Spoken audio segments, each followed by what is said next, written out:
Yeah, spread light, Manuel Wanji, now Wambo on Bantu. Please, the numbers we just give you a while ago on the screen.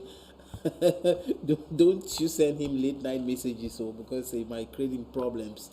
On va aller à l'école avec Pierre Sonor Njigwe. Pierre Sonor, bienvenue sur Bantu.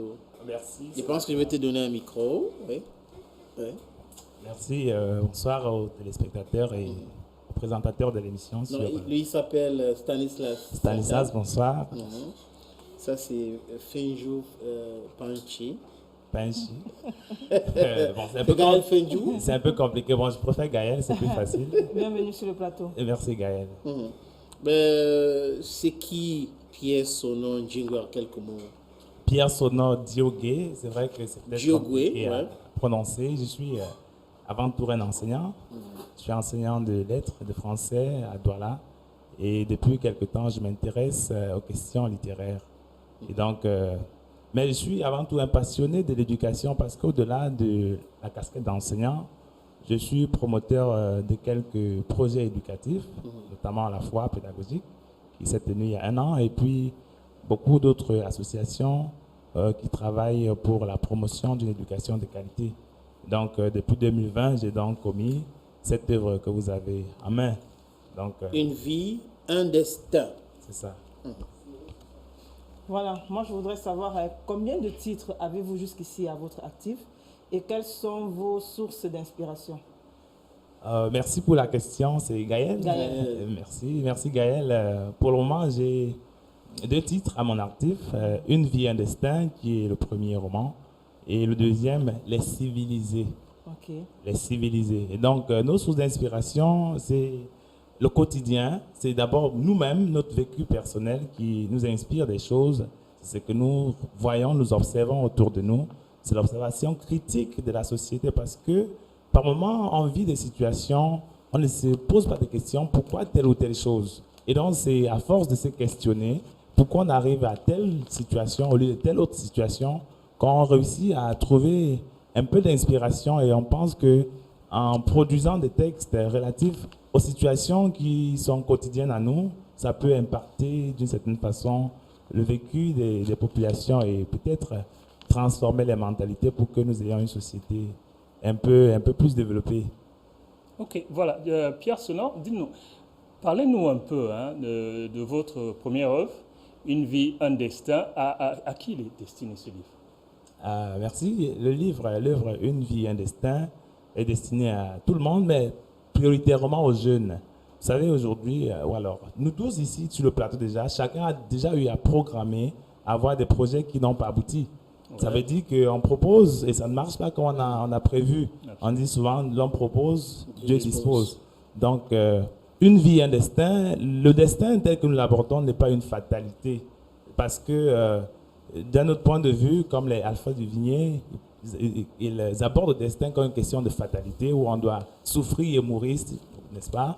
Mais nous parlons des jeunes parce que la société est devenue un peu compliquée et il y a des situations qui sont peut-être au-dessus de nos émotions, mais il faudrait comprendre que chaque vie, chaque être humain a un destin. Seulement la particularité de notre écriture, c'est que on ne doit pas se contenter tout simplement, voilà, on ne doit pas vivre son destin comme un passif, on doit trouver des opportunités. Chaque situation est une opportunité à transformer en notre faveur pour effectivement passer de cette étape à une autre étape qui est plus profitable.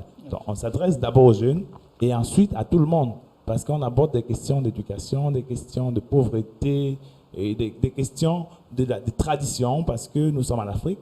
Et il y a l'emprise de la vie communautaire sur la vie individuelle. Donc, naturellement, il y a toujours ces questions de tradition qui supplantent sur nous. Par exemple, vous allez voir Jean qui a aimé beaucoup de femmes, certaines femmes, mais ce sont ses parents qui lui imposent une autre femme. Qu'est-ce qu'il faut faire? Donc, là, ce sont des questions d'actualité. Comment on agit dans ce cas? Donc, le livre s'adresse d'abord aux jeunes, mais à tout le monde, aux jeunes, parce qu'en lisant cette œuvre, ils peuvent donc comprendre comment aborder certaines situations difficiles. Et je suis de l'Ouest, nous savons ce que ça fait là-bas, lorsque le garçon doit se trouver une femme, et que les parents parents s'y opposent. n'est-ce pas, et oui, ils se mettent en avant-garde et disent, bon, c'est comme ça que ça va se passer. Bon, est-ce qu'on devient, n'est-ce pas, l'adversaire de ses parents? Est-ce qu'on collabore? Comment est-ce qu'on gère ces situations? C'est à peu près des questions comme celle-là que nous abordons. Et encore, le livre prend le prétexte d'un enseignant qui, naturellement, est frappé par la COVID, un enseignant vacataire. Et vous pouvez imaginer ce que les enseignants vacataires vivent dans notre pays. Donc, ça s'adresse aussi aux enseignants. J'ai Parce même qu'on vu un aborde- reportage dernièrement qui parlait de 25 000, ce qu'on a recruté dans cette vague de 25 000 Camerounais. Ça fait 10 ans qu'ils n'ont pas reçu de salaire. C'est un peu compliqué, surtout quand on est enseignant vacataire au Cameroun. Ah oui. Bon, même Même les- si recruter dans la fonction publique, c'est pas aussi C'est facile. pas, hein. c'est pas facile. Même les fonctionnaires qui sont passés par l'école normale, et on leur parle d'histoire de un tiers, finalement, ça n'arrive pas. Ça fait que l'enseignant commence à mendier, et puis la déontologie est foulée aux pieds, puis tout ça. L'enseignant vit quand même dans des situations, dans un contexte très précaire difficile. dans notre pays. Voilà, moi je voudrais savoir, à côté de cette question du mariage dont tu as parlé tout à l'heure, quelles sont les thématiques, les différentes thématiques qu'on retrouve dans cette œuvre-là? Cette œuvre, Une vie, un destin. Quelles sont les réelles différentes thématiques? Merci. Je vais peut-être me répéter. J'ai abordé déjà l'histoire du destin. D'abord, je commence par le destin qui est le titre principal. Parce que il y a toujours des choses qui nous arrivent et qui ne dépendent pas de nous. Et donc, c'est l'histoire d'un homme qui a toujours été confronté aux situations qui ne dépendent pas de sa volonté. Mais il a quand même réussi à s'en sortir. Et aussi, comme thématique, nous avons la précarité, la pauvreté. Parce que, vous voyez, à Douala, avec les Benskins, vous avez abordé la thématique sur les Benskins tout à l'heure. On voit des Benskinaires, ils s'organisent en groupe de 10 pour se relayer dans une même chambre. Peut-être 5 personnes dorment la nuit, 5 autres dorment en journée. Voilà, ce sont des réalités de notre pays. Mais donc, ce sont des thématiques comme ça, la précarité de la vie des travailleurs, la précarité de la vie des enseignants, l'emprise de la vie communautaire sur la vie individuelle. Parce que nous sommes en Afrique, la vie communautaire parfois surplante la vie individuelle et finalement on se dit, ah, voilà, on subit tout simplement. Mais bon, là, le texte nous propose Ça autre s'est chose. terminé comment entre Arlette et Jean? Arlette et Jean, ça s'est pas très bien terminé parce que, Apparemment, Jean, ce n'est pas un courageux. non, bon, Surtout quand il y a la foule. ah non, Draguer une fille devant beaucoup de personnes, c'est pas facile pour tout le monde. c'est une question d'éducation, ce n'est pas une question de courage. Vous savez, aujourd'hui, Mais avec les on a masses vu la médias- timidité de Jean. Oui, mais je dis donc, avec les masses médias, les choses deviennent faciles. Et puis aussi, avec les WhatsApp, les SMS, c'est facile. Mais avant ça, lorsqu'il fallait aller... C'est face à face. C'est pas très évident non plus. C'est pas très évident. Même les plus courageux trouvent, ou alors balbutient parfois pour trouver les vrais mots. Tu vois, je voulais, tu sais, moi, quand j'étais vu la dernière fois, je ne sais pas, j'espère que... Mais disons que... J'ai dit, mais c'est comme ça qu'on aborde, donc comment j'espère que tu vas pas ne te fâches pas, j'espère que je t'importune pas. Vraiment, la fille dit, mais crache le morceau, c'est quoi le truc? puis Non, elle ce n'est pas comprend ça. plus. Je voulais que... Est-ce que tu es pressé? Mais disons quand même qu'entre Alette et Jean, je vais dire, quand je dis ça s'est pas très bien terminé parce Oui, que entre Jean, Arlette et Jean. oui, Jean avait voulu aller jusqu'au bout, c'est-à-dire jusqu'au mariage, mais il y avait des questions de tradition qui se sont opposées parce que l'œuvre aborde... Moi, je parlais là de leur tradition. première rencontre. Ah. Les gens qui voient Alette qui passe, ils observent les seins. Et après, le lendemain à l'école, les rivales, c'est un problème pour lui. Il déteste tout le monde qui tourne autour d'Alette. Ah, bien sûr. Oui. Même s'il n'a pas le courage d'aborder Alette, il se satisfait à la regarder quand même. Et il voudrait quand même être le seul à la regarder. de Mais est-ce cette que c'est façon. bien au final? Ah, Bon. je sais pas, mais finalement, il écrase, il réussit. Tu racontes juste l'histoire. Il réussit, non, mais il réussit à dire ce qu'il pense à Alette, mais à travers une lettre. Mais sénateur, moi je te posais même la question plutôt dans le sens, est-ce que c'est bien que cet enseignant-là ait ce genre Regarde son de élève. regard, voilà, Ah non, sur l'élève? Jean n'est pas enseignant. Ah d'accord. Je veux dire que lorsqu'ils sont à l'école, Ok. Jean n'est pas encore enseignant. D'accord. C'est un parcours évolutif. Jean était élève et il raconte son parcours en tant D'accord. qu'élève. Élève. C'est plus tard qu'il devient enseignant. Oui. D'accord. Donc, il faut être... Et les parents, enfants, ont proposé au chef, à Jean. il a épousé. Oui, il a épousé Orchel. Et finalement, il ne s'est plus avec Orchel. Et donc, c'est une question, ce sont des questions un peu compliquées. Mais là, c'est intéressant. Quand on parle de Corona, on disait au début de cette émission que ça va faire pratiquement 1 an au mois de mars qu'il y a confinement. En Europe, c'est encore grave. Ici, oui, j'ai vu un reportage qui parlait de 4% des Africains touchés par le coronavirus. Et là, depuis le mois de mars, quand ça avait commencé, je suis sûr que si on continue dans le confinement au Cameroun, on devait avoir beaucoup de soucis. Parce que 1 mois, 2 mois, on a vu ce que ça a donné. Hein. Les gens, beaucoup de personnes ont perdu leur travail, y compris les enseignants. Comme Jean aussi, oui, bien n'est-ce pas? Bien évidemment. Et c'est une réalité que tu racontes dans cette œuvre, une vie, un destin. Oui, c'est effectivement, vous savez... Ça t'a pris combien de temps? Le texte, Oui. disons que pour écrire le texte, si j'ai dit 2 mois, vous allez dire que c'est petit. Vous voyez quand même le coronavirus, on a décrété le confinement au Cameroun, je crois que c'était le 16 mars. 112 pages. Oui, c'était le 16 mars 2020. Oui. Donc si je vous dis 2 mois, vous allez dire que c'est petit. Mais en principe, l'idée était là. L'idée du texte était là. Il fallait un prétexte pour aborder la question. Donc, la prétexte du coronavirus, parce que nous aussi, en tant qu'enseignants, on avait planifié beaucoup de choses. Et est-ce que tu as eu les collègues qui ont perdu leur boulot? bien évidemment. Bien évidemment. C'est-à-dire tous les enseignants vacataires de mars à juin, au 1er juin pour la réouverture des écoles, ils étaient tous au quartier, ils n'avaient rien à faire, ils n'avaient pas de salaire. Ils vivaient je peux dire à la belle étoile pour dire qu'ils n'avaient rien, absolument. Ils n'avaient pas de boulot. Et quand on revient au 1er juin, il faut seulement entretenir les classes d'examen.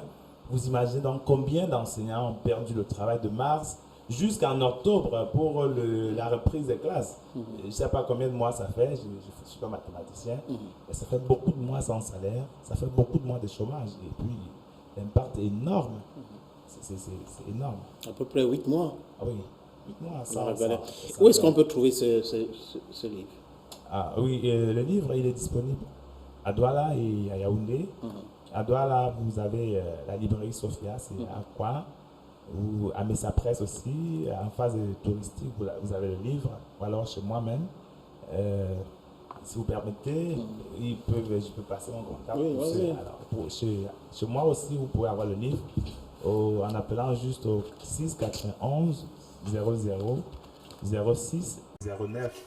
Et à Yaoundé, le livre est disponible à la librairie Peuple Noir, en face de SNI, et à la librairie Clé à Yaoundé. Les premières impressions quand c'est sorti, les lecteurs, qu'est-ce qu'ils vous ont dit? Les lecteurs ont apprécié.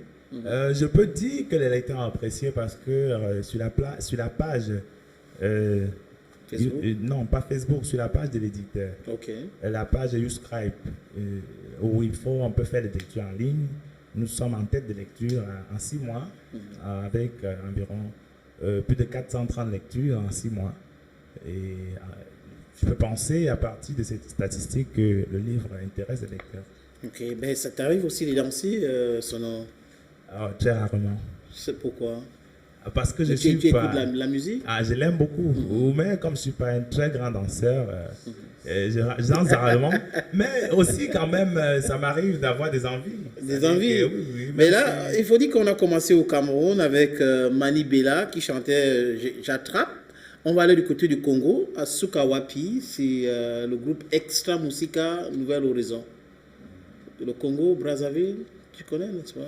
Katsé Poto Poto. Je peux connaître la musique sans connaître le terme, puisque je ne m'intéresse pas beaucoup. Mais c'est aussi de notre travail de te faire connaître l'auteur. Justement. Ouais. Donc, on te donne le nom Extra Musica Nouvelle Horizon. Oui, j'ai déjà entendu le nom de Extra Musica. Oui. Donc, sûrement, le titre ne me sera pas étranger. Oui. Non, c'est nouveau. C'est sorti il y a de cela 24 heures. Ah, d'accord. Là, on découvre ensemble. Tu es sur la terre des exclusivités. Bantou. C'était Alors, un plaisir de discuter avec toi, hein, son nom. Merci beaucoup, sénateur, pour cette plage et pour cette occasion pour que les auditeurs, non, je vais dire les téléspectateurs, soient au parfum de ce document qui est désormais à leur portée. Nous, notre but, c'est d'encourager les Camerounais à lire. Hein. C'est très important. La lecture a foutu le camp. Aujourd'hui, on regarde plus le petit écran, on est sur son téléphone et tout. À l'époque, on lisait tout. Donc, si ça commence à revenir, c'est une bonne chose. N'est-ce pas, Gaël? C'est ça, c'est notre... Tu peux me dire la dernière fois que tu as lu un livre comme ça? Bon. Elle ne se rappelle pas. Les nouvelles, sûrement. Non, pas les novelas, non. Honnêtement, non, je elle dirais regarde que plus je n'aime pas LTN. les Ah, novelas. d'accord, parce que... Non, je n'ai pas partie de la catégorie des femmes qui Peut-être elle regarde les soap novelas. opéra. On ne sait jamais. On ne sait jamais. Ok, let's watch Extra Musica Nouvel Horizon. C'est des enfants de Roga Roga. Ils sont tous partis. Hein. Zaparo de guerre. Ouais. Ça, c'est l'histoire de Paul et Eric. Non, il a créé son groupe. C'est Extra Musica Nouvel Horizon. Sukawapi.